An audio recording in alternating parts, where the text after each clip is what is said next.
ఒకరోజు ఏం జరిగిందంటే మేము కొత్తగా సేవకి బయలుదేరి ఒక స్థలంలో ఉన్నాము. ఉండాలి, నాకు ఎందుకు రావాలి ఇలాంటి కళలు అని చెప్పి ఉపవాసము ప్రకటించుకున్నాను. ఉపవాసం ఒకరోజు అయిపోయింది, రెండో రోజు కూడా అయిపోయింది. రాత్రిపూట పడుకున్నాము. అయితే మధ్యరాత్రిలో బయటకు వచ్చాను. లేచి బయటకు వచ్చి అట్లా ఒక సందు ఉంటుంది, ఆ సందులోకి వెళ్దామనేసి వచ్చాను. అంతకంటే ముందు పాస్టర్ గారు వెళ్ళారు. అయితే నేను వెనక వెళ్తున్న టైంలో మేము బయట ఏం లైట్ వేయలేదు. అప్పుడు నేను వెళ్తున్న టైంలో నా రెండు కాళ్ళ మధ్యలో నుంచి ఒక పెద్ద పాము వెళ్ళిపోతూ ఉంది, నా రెండు కాళ్ళ మధ్యలో నుంచి.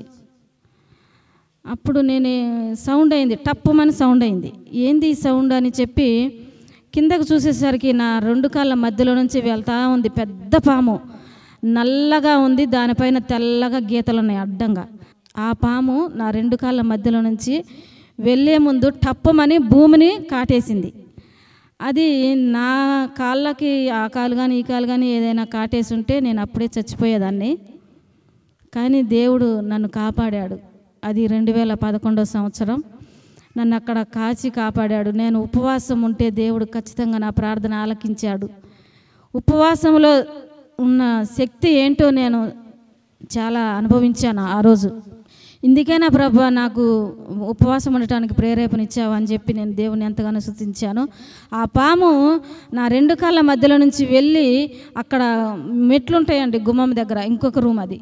ఆ మెట్ల దగ్గర చిన్న రంధ్రం ఉంటే ఆ రంధ్రంలోనికి వెళ్ళిపోయింది.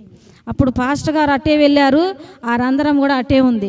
ఇప్పుడు పాస్టర్ గారు మళ్ళీ ఇటు రావాలి కదా, ఎలా అని చెప్పి నాకు అసలు నోట్లో నుంచి మాటలు రావట్లేదు. పాస్టర్ గారి దగ్గరికి వెళ్ళిపోయిద్దేమో అని అంత భయపడ్డాను. నేను భయపడి పాస్టర్ గారిని పిలుస్తున్నాను, ఎలాగా చేయి సైగతోనే ఇట్లా అంటున్నాను, కానీ ఇంకా నాకు మాట రావట్లేదు. ఏంటి అని పాస్టర్ గారు అడుగుతున్నప్పుడు ఆ పాము పోయిందని చెప్పడానికి కూడా నోరు చక్కగా రావట్లేదు నాకు. అంత భయంకరమైన పాము అది. ఆ పాము అట్లా వెళ్ళిందని చెప్పేసరికి పాస్టర్ గారు వెంటనే అక్కడ ఒక చిన్న టార్చి ఉంటే దాన్ని తీసుకొని ఆ టార్చి ఆ రంధ్రంలోనికి వేసి అది బయటకు వచ్చే వరకు అక్కడ ఒక పీట వేసుకొని కూర్చున్నారు పాస్టర్ గారు, ఎలాగైనా దాన్ని చంపాలి అని. ఆ పాము చాలాసేపు అక్కడే ఉంది, బయటికి రాకుండా. తెల్లవారినా సరే నేను దాన్ని చంపే పడుకుంటానని చెప్పి పాస్టర్ గారు అక్కడ కూర్చున్నారు. అది చిన్నగా అటు మెసిలి చిన్నగా బయటికి కొంచెం రాగానే పాస్టర్ గారు కర్రతో దాన్ని చంపేశారు. చంపి బయటికి తీసి పడుకోబెడితే చాలా పొడుగుంది అది.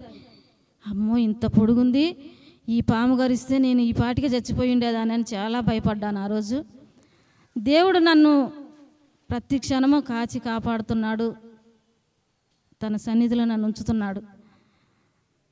మనం మర్చిపోతాం దేవుణ్ణి, మన ఇష్టం వచ్చినట్టు మనం వెళ్తాం కొద్దిగా శ్రమ వచ్చినప్పుడు. కానీ దేవుడు ఏ సమయంలో కూడా విడిచిపెట్టే దేవుడు కాదు. ఏ శ్రమ వచ్చినా, ఏ బాధ వచ్చినా, ఏ సంతోషం ఉన్నా ఎప్పుడు కూడా మనల్ని విడిచిపెట్టిపోయే దేవుడు కాదు.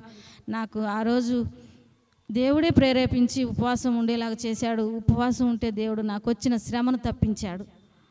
దేవుడు చాలా గొప్ప దేవుడు. నేను బ్రతికి ఉన్నానంటే ఈరోజు ఇక్కడ మీ మధ్యలో ఉండటానికే దేవుడు నన్ను బ్రతికించాడని ప్రతిసారి గుర్తొచ్చినప్పుడల్లా నేను దేవా నన్ను బ్రతికించి ఉంచావు అని అప్పటి నుంచి ఇప్పటి వరకు ఒక్కొక్క సంవత్సరం లెక్కిస్తూ వస్తున్నాను నేను. దేవుడు ఇప్పటి వరకు కాచి కాపాడాడు. దేవుని నామానికి మహిమ కలుగును గాక.